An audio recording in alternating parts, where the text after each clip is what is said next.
আল্লাহ আল্লাহ বাবা কি বাবা বাবা আসসালামু আলাইকুম। ওয়ালাইকুম আসসালাম।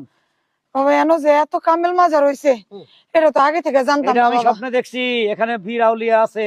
এটা হলো শেখ রহমতুল্লাহ আব্দুল্লাহর মাজার, অনেক গরম মাজার। এখানে যা নিয়ত করবি, মানত করবি, সব আশা পূরণ হয়ে যাবে। বল তোর সমস্যা কোথায়? বাবা আমি যখন ওই পথ দিয়ে যাইতেছিলাম তখনই আপনারা জিজ্ঞেস শুনে বুঝতে পারছি হ্যাঁ। যে এখানে বড় কিছু হইতাছে। ঘটনা তো ঠিকই ঘটবো। হ্যাঁ, বাবা আমার বাচ্চা লাগবে। কটা বাচ্চা দরকার? আপাতত আগে 6টা আছে, এখন 4-5টা হইলেই হইব। আরো 4-5টা, মানে 11টা একটা টিম বানাবি। ঠিক ওরকমই আছে, ইচ্ছা। 5টা বাচ্চা হয়ে যাবে, কিন্তু প্রতিটি বাচ্চার জন্য 1000 করে তোকে হাদিয়া দিতে হবে।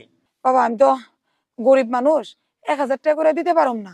তোই টাকা পয়সা কিছু সাথে আছে, ওইটা দিতে পারম, কারণ আমার জামাই রাইতে দিনে খালি আমার কই নাই বাচ্চার লাগি। আলহামদুলিল্লাহ কই যাব দে টাকা দে, আমার বাচ্চা হইব তো। দে 1000 দে আপাতত। যা দেন আল্লাহ যা, দোয়া করে দিলাম তোর 5টা বাচ্চা হবে। হুম। আগে 6টা আছে না কলি, তার 11টা বাচ্চা হয়ে যাবে। ঠিক আছে,